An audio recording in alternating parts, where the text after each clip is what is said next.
Amigas, amigos, tudo bem? Vamos iniciar hoje o estudo direcionado e dirigido ao Estatuto dos Policiais Militares do Estado da Bahia. Esse estatuto que é um instrumento importantíssimo na carreira dos policiais militares e é certo a sua cobrança no concurso que está agora por vir. Nós temos no Estatuto dos Policiais Militares uma lei estadual, essa lei aprovada ainda no ano de 2001, ela vem sendo atualizada durante esses anos até hoje, tá? E nós vamos trabalhar focando as principais questões que o Estatuto traz.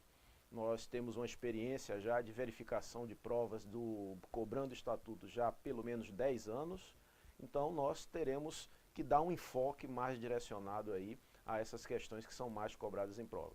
Eu sou o Major André Ricardo, professor da nossa Rede Civil Sand, e vamos começar agora observando os primeiros artigos aí do nosso Estatuto. Logo no primeiro artigo, primeiro, segundo e terceiros artigos, o que é que de mais importante nós temos aí tratado pelo Estatuto?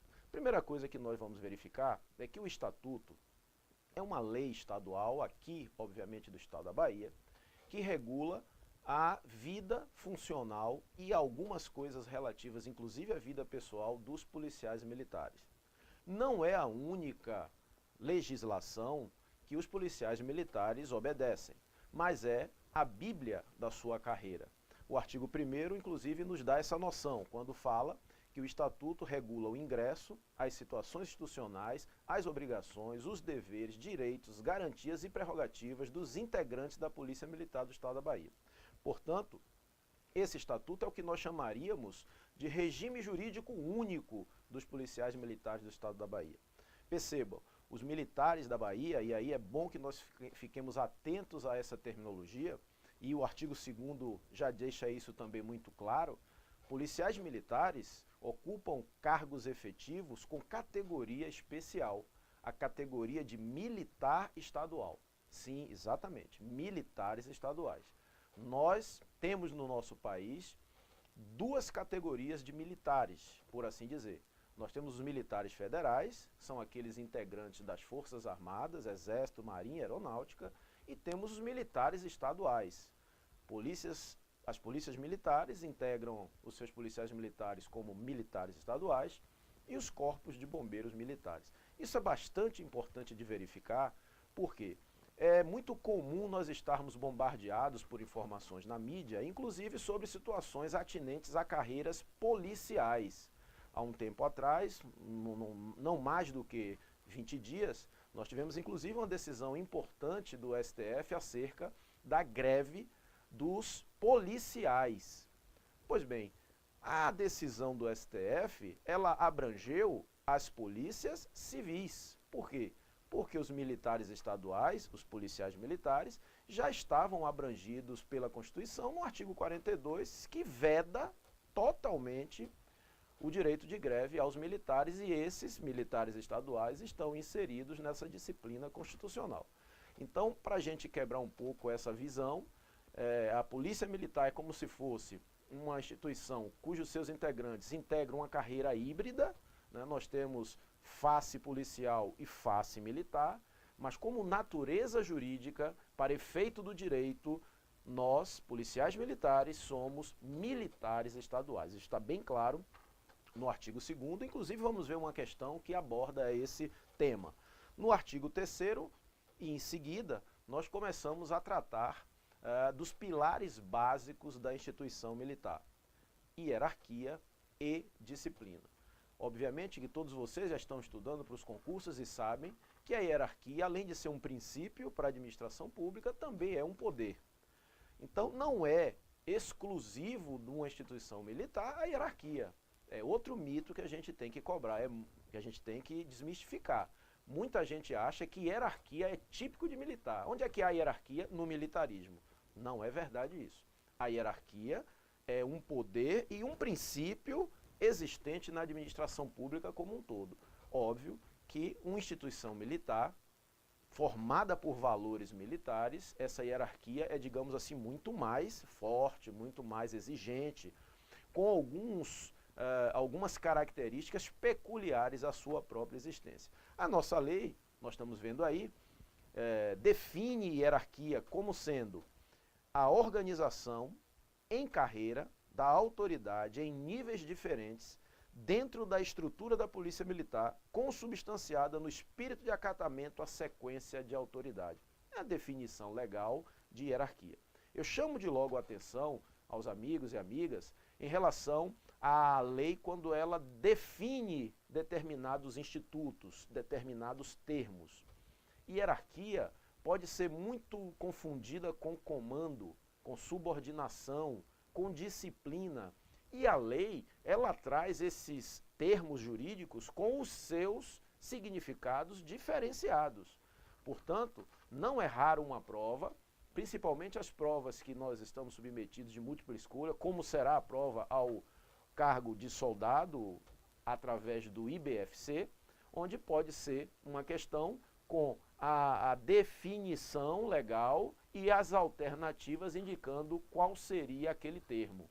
Então é muito comum isso acontecer, principalmente onde nós temos termos que são próximos, que são similares. Como eu ia dizendo, nós temos, na experiência desses 10 anos de cobrança do Estatuto, pelo menos onde nós estamos acompanhando isso diariamente, os últimos concursos para o curso de formação de soldado foram feitos, organizados pela Fundação Carlos Chagas. Os últimos concursos para o curso de formação de oficiais foram feitos pela Consultec, uma organizadora aqui da Bahia. O IBFC, pela primeira vez, vem fazer o concurso para o curso de formação de soldado, para o cargo de soldado de primeira classe PM. Portanto, nós não teríamos questões do IBFC sobre o Estatuto, mas, para não deixar os companheiros e as companheiras sem nenhuma questão, nós trouxemos as questões que foram cobradas nos últimos concursos, seja pela Consultec, seja pela Fundação Carlos Chagas. De logo, tem uma próxima questão aí na tela, que foi do concurso ao curso de formação de oficiais, o CFO, do ano de 2010, que explora uma das situações que nós vimos aqui há pouco. A questão coloca o seguinte: os policiais militares do estado da Bahia somente devem ter acesso ao quadro por meio de concurso público. Por óbvio, nós já vimos isso. Policiais militares integram cargo efetivo. Se integram cargo efetivo, o seu acesso obrigatoriamente deve ser por concurso de provas ou de provas e títulos. No caso da Polícia Militar da Bahia, é um concurso de provas, não há concurso de provas e títulos. Também lembrando que não há concurso para cargos efetivos apenas de títulos, vamos sempre ficar atentos a isso. Então, o concurso de provas que é exigido para o cargo de policial militar, seja para oficial, seja para soldado, é realizado obrigatoriamente por se tratar de um cargo efetivo. Cargo efetivo esse que tem vínculo legal. O nosso estatuto, a Lei Estadual 7.990 de 2001, Estatuto dos Policiais Militares do Estado da Bahia, é um instrumento jurídico, um instrumento legal que gera o vínculo do policial militar com o Estado da Bahia, com a sua corporação. E essa questão explora exatamente isso. Vamos ver. O seu vínculo empregatício, uma terminologia equivocada, usada pela Consultec, vínculo empregatício quem tem é o seletista, mas vamos passar adiante dessa situação, mas respondendo, o seu vínculo empregatício é regido, e aí tem as alternativas. 1. Constituição Estadual. 2. Estatuto próprio, aprovado por lei específica, Lei 7.990 de 2001. 3. Pela consolidação das leis do trabalho. 4. Por decreto do Poder Executivo. 5. Pelo Estatuto dos Servidores Públicos Federais, por ser instituição criada pela Constituição Federal. Então, nós já vemos aqui de logo que a resposta correta está no número 2. Estatuto próprio. O Estatuto próprio, que é a Lei 7.990. Aqui está ela. Então, aqui temos algumas situações para nós ficarmos atentos, tá? O Estatuto é a legislação que direciona toda a vida, não a única, mas a maior parte das situações funcionais e pessoais dos policiais militares. O vínculo que o policial militar tem com o Estado da Bahia, com a Polícia Militar, é um vínculo legal. Como de resto é o vínculo de todo integrante de cargo efetivo. Cargo efetivo esse que nós veremos, sujeito a estágio probatório e sujeito, após a aprovação no estágio probatório, à estabilidade no prazo de 3 anos. Então, idem para as outras carreiras. Porém, no nosso caso, policiais militares regidos pelo Estatuto. Seguindo, indo adiante aqui, nós temos o artigo 2º e eu faço a ressalva que fiz anteriormente ao fato de, no parágrafo 1º, né, do artigo 3º, perdão, nós termos a definição de hierarquia. No parágrafo 2º do artigo 3º, nós temos a definição legal de disciplina. Mais à frente, nós vamos ver alguns outros termos definidos pela lei, como, por exemplo, comando, subordinação, cargo. Então, fiquemos atentos a este tipo de terminologia que a lei já traz a definição legal, e é muito comum que a lei explore, que as provas explorem esse tipo de questão, trazendo a terminologia, trazendo a definição e buscando do candidato se ele sabe que termo corresponde àquela definição. Muito comum isso acontecer. Então, no parágrafo 2º, nós temos aí disciplina, rigorosa observância e acatamento integral das leis, regulamentos, normas e disposições que fundamentam o organismo policial militar e coordenam seu funcionamento regular e harmônico, traduzindo-se pelo perfeito cumprimento do dever por parte de todos e de cada um dos componentes desse organismo. Perceba, disciplina para o militar é sinônimo também da presença da hierarquia. Uma não vive sem a outra. Inclusive a própria legislação, nós vimos há pouco, define essas duas situações como sendo os pilares, a base da instituição. Ser disciplinado, acatar as ordens efetivas que são lhe enviadas, obviamente afastando-se as ordens manifestamente ilegais, não significa que isso oprima ou diminua, tá, o militar. Na Polícia Militar, como em qualquer instituição militar, nós temos a maior parte dos cargos sujeitos à subordinação hierárquica, onde nós temos superiores e subordinados. Eu costumo dizer que nossa instituição Polícia Militar, só um dos postos, né, só uma das patentes, por enquanto vamos chamar assim, não tem no seu interior da instituição superiores, que é o coronel.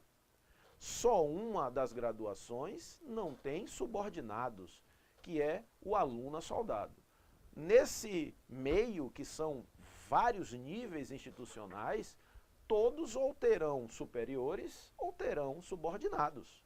Então a questão da subordinação não gera em nenhum momento diminuição, não gera em nenhum momento digamos assim, humilhação de quem quer que seja, salvo quando mal utilizado, e obviamente nós temos, né, a consciência de que alguns podem utilizar mal a sua condição.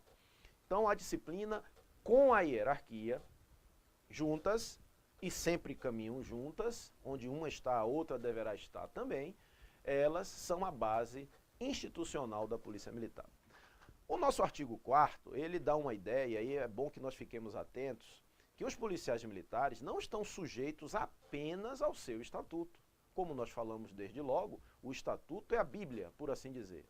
É a lei geral que trata da maior parte das situações funcionais às que os policiais militares estão submetidos. Porém, o ordenamento jurídico como um todo se aplica, onde couber, aos policiais militares. Então o policial militar ele obedece à Constituição Federal.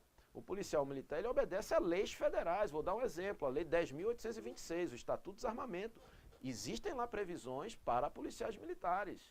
O próprio Código Penal, que é um decreto-lei lá de 1940, com força de lei, à época era como se lei fosse, se aplica também, em alguns casos, aos policiais militares. Então o policial militar obedece a toda e qualquer legislação, inclusive a atos administrativos que, porventura, sejam aplicadas à sua situação. Então não é só o Estatuto, que é a única lei que o policial militar obedece. O que nós temos que entender é, nas relações funcionais, direitos e deveres dos policiais militares, essa legislação é a principal. E como cargo efetivo e militar, ainda por cima, o policial militar, ele precisa ter previsão própria em leis para que as coisas que são trazidas pela lei sejam aplicadas à sua carreira. Então, de logo, afaste, por exemplo, a possibilidade de aplicação da CLT nas relações com policiais militares, né, e o Estado da Bahia. Afaste completamente, não se aplica a CLT. Não se aplica o regimento dos servidores civis. O Estado da Bahia tem uma lei para os servidores civis, que inclusive a Polícia Civil obedece a essa lei, né, que é a Lei 6744. Né? Essa lei estadual é uma lei que define as carreiras civis, inclusive a carreira policial civil, tá? Policial civil. A carreira policial militar, a lei que define é o Estatuto, a Lei 7.990. E ainda, reforçando o que o artigo 4º diz, esta lei não é a única, mas é a principal. Seguindo adiante, nós temos um artigo importantíssimo, e eu peço atenção dos nossos amigos, das nossas amigas, porque inúmeras questões são trazidas nos concursos anteriores, trazendo como base o artigo 5º. O que diz o artigo 5º? O artigo 5º é o que trata dos requisitos e das condições exigidas para o candidato ingressar na Polícia Militar. Portanto, aquele que vai fazer um concurso, por óbvio, ele precisa ter noção daquilo que lhe é exigido preliminarmente para o ingresso na corporação. E esse artigo 5º é o que traz essas exigências. As provas, historicamente, buscam esta cobrança. Nós veremos aqui inúmeras questões para que nós analisemos, e dessas questões a gente pode imaginar outras similares, tá? Cobrando essa situação trazida pelos requisitos. Vamos então um a um, e algumas coisas eu vou alertar, em que pese saibamos que numa prova de múltipla escolha, uma prova como é o caso para a Polícia Militar, onde esses cargos, a exigência por enquanto é apenas o nível médio, cargos administrativos, a gente tem notado que não há um aprofundamento tão grande, senão a questão da memorização, né, dessas definições. Mas a gente vai um pouco adiante para que nós tenhamos uma visão mais ampla dessas exigências. A primeira exigência está aí no inciso 1º, ser brasileiro nato ou naturalizado. Cuidado com uma pegadinha de prova que pode, por exemplo, explorar um conhecimento que está lá na Constituição Federal, quando trata da questão de ser brasileiro nato ou não, e algumas funções ou cargos que exijam nacionalidade. Exemplo, oficiais das Forças Armadas só podem ser brasileiros natos. Então isso pode trazer para cá, quem sabe, uma pegadinha.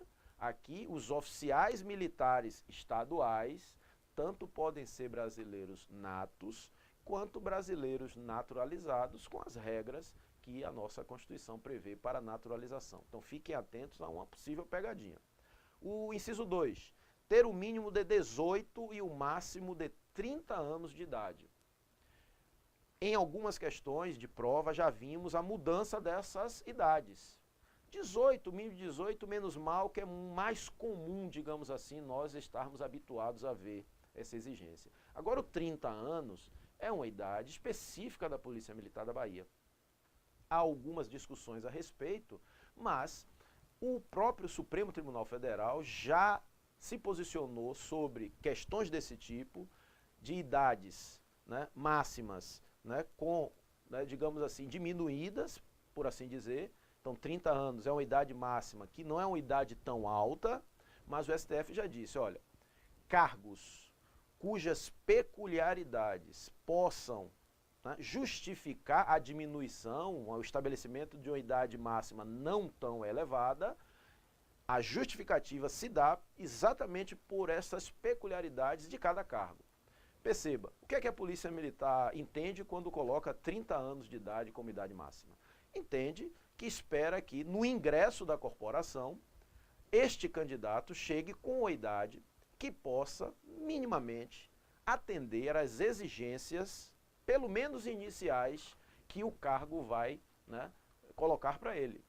O policiamento ostensivo fardado, aquele policiamento feito em viaturas, aquele policiamento feito em a pé, como a conhecida dupla Cosme e Damião, ou Romeu e Julieta, aquilo ali, em tese, pelo menos se espera que haja uma rigidez física, tá, do policial militar, minimamente no ingresso na corporação. Então a idade de 30 anos foi definida sob essa perspectiva, sob a captação de um recurso humano que tivesse uma idade que, por assim dizer, profissionalmente pudesse atender a essa exigência inicial e tivesse uma vida útil servindo a coletividade, né, maior do que se essa idade fosse um pouco mais elevada. Então isso não há ilegalidade, em que pese possa haver discussões no âmbito judicial. Isso, o princípio da inafastabilidade está aí para atender aqueles que se sintam prejudicados. No inciso 3, nós temos o estar em dia com o serviço militar obrigatório. Então, para homens, nosso país, só quem tem a obrigação de se alistar para o serviço militar são os homens, e a sua condição, né, de reservista tem que estar, né, adequada, tem que estar efetivamente cumprindo a legislação. O inciso 4, ser eleitor e achar-se em gozo dos seus direitos políticos. Basta que o seu título de eleitor esteja válido, não tenha nenhuma suspensão, você não esteja com os seus direitos políticos suspensos, como por exemplo a possibilidade da lei de improbidade pode acontecer, né? Estando com o título em dia, está cumprido esse requisito. 5. Possuir idoneidade moral comprovada por meio de folha corrida policial, militar e judicial na forma prevista em edital. Na prova, o que vão lhe cobrar certamente será a memorização de alguns desses requisitos, um ou mais desses requisitos. Porém, devo dizer que esse inciso 5º, o que a Polícia Militar gostaria, e sempre anterior a cada um dos concursos, ela edita uma portaria para dizer quais são esses requisitos mais internamente, na sua prova não vai ser cobrado, né? O que é que ela chama de idoneidade moral, né? Por exemplo, não estar respondendo a um processo criminal, por exemplo, não ter sido condenado num processo criminal, por exemplo, você ter os seus nada constas, né, das justiças federal, comum, penal federal, penal comum, militar federal, militar comum. Espera-se que alguém que se candidata a um cargo de policial militar não esteja com nenhuma pendência desse tipo. Então é basicamente isso que trata esse inciso. Seguindo adiante, nós temos o inciso 6º, que é um inciso que gera alguma discussão, e diz o seguinte: aptidão física e mental comprovada mediante exames médicos, testes físicos e exames psicológicos na forma prevista em edital. Aqui nós estaremos diante de um segundo momento no nosso concurso. Nós seremos submetidos a uma prova objetiva. Aqueles que tiverem pontuação suficiente terão a sua redação corrigida, e aqueles que ultrapassarem essa fase nos limites que a Polícia Militar definir, serão submetidos aos exames pré-admissionais. 2 deles estão previstos aqui. Aptidão física e mental se afere com TAF, teste de aptidão física, e se afere com psicoteste. Pois bem, a discussão muito comum é relativa à legalidade ou não do TAF e principalmente do psicoteste. Bom, em relação ao psicoteste, o meu comentário vai ser mais especificamente do psicoteste. De novo, o Supremo Tribunal Federal já foi chamado, em algumas circunstâncias, a falar sobre isso e disse o seguinte: para que um psicoteste seja válido, ele precisa cumprir 3 condições. Primeiro, que ele seja previsto na lei que cria o cargo. Está aí, no inciso 6º do artigo 5º, a exigência do psicoteste. Por óbvio, aferir aptidão mental só se realiza através do psicoteste. Então, o primeiro requisito que o nosso STF obriga para que o psicoteste seja válido é a previsão legal no cargo, na lei que cria o cargo, é o caso. 2, esse psicoteste deve ser feito sob bases científicas. Óbvio, bases científicas da psicologia, com aqueles exames internacionalmente reconhecidos como válidos e científicos. 3, o candidato é deve ser ao candidato fornecido pelo menos um recurso. E para informação dos amigos e das amigas, a Polícia Militar da Bahia, historicamente, ao invés de oferecer a possibilidade de um recurso ao candidato, por exemplo, que for considerado inapto, ela oferece a possibilidade de um reteste, é ainda mais benéfico ao candidato. Então, vistas essas situações, essas condições que foram previstas numa decisão, de algumas decisões do STF, entendemos nós que o psicoteste feito pela Polícia Militar da Bahia cumpre os requisitos legais e, portanto, não pode ser dito que seja ilegal. Também não inviabiliza alguém que, porventura, tenha se considerado inapto no psicoteste e acesse, né, a justiça. Mais uma vez, nós estamos aqui para garantir que qualquer um das senhoras e dos senhores que estejam fazendo o concurso público e, porventura, sejam alijados do processo e se sintam prejudicados, podem acessar, né, livremente o Poder Judiciário, e esse Poder Judiciário é que vai e tem a competência legal para definir o direito. Oitavo, sétimo, inciso 7º, ainda estamos no inciso 7º, possuir estatura mínima de 1,60 m para candidatos do sexo masculino, 1,55 m para candidatos do sexo feminino. Objetivo, não tem nada a discutir aí, só ficar atento para que não haja, né, uma questão que misture, que coloque idades diferentes. Isso acontece, nós vamos ver questões exatamente nesse sentido. 8. Possuir a escolaridade ou formação profissional exigida ao acompanhamento do curso de formação a que se candidata, na forma prevista em edital. Portanto, é o edital que vai estabelecer qual é o grau de instrução exigido para o candidato. Aqui, para efeito de prova, o que eu preciso que nós tenhamos bastante atenção é que a lei, o estatuto, não define qual é o grau de instrução, qual é a escolaridade. Não está na lei. A lei remete ao edital. Historicamente, e deve ser assim mais uma vez, nós temos a exigência do nível médio completo para curso de formação de soldado, para o curso de formação de oficiais. Mas isso a lei não prevê, é bom que fique atento a isso, porque se a questão vier informando que o estatuto prevê, né, por exemplo, possuir a escolaridade no grau médio, no nível médio, isso está errado. Para efeito de prova, precisamos ficar atentos a isso. E por fim, possuir carteira nacional de habilitação válida na categoria B. Tá? Então, categoria B. Numa prova, colocar categoria D, C ou E, para efeito de resposta de prova, estará errado. Porque nas nossas provas, o que se explora é esta memorização de nós sabermos exatamente o que diz, né, esse artigo. Então, o artigo exige categoria B. Eu sei, você sabe, meu amigo, minha amiga, que quem dirige veículos de categoria C, obviamente dirige veículos de categoria B. Quem dirige veículo de categoria D, obviamente dirige de categoria B. Porém, a previsão do edital, a previsão da lei, a previsão legal é a categoria B. E para efeito de prova, é como nós dizemos em direito, ipsis literi. A gente precisa efetivamente ver aquilo que está dito na lei e esta categoria é a que é exigida por lei. Vamos ver agora exemplos de questões que foram cobradas, seja pela Carlos Chagas nos últimos concursos ao curso de formação de soldado e seja pela Consultec nos últimos concursos ao curso de formação de oficiais.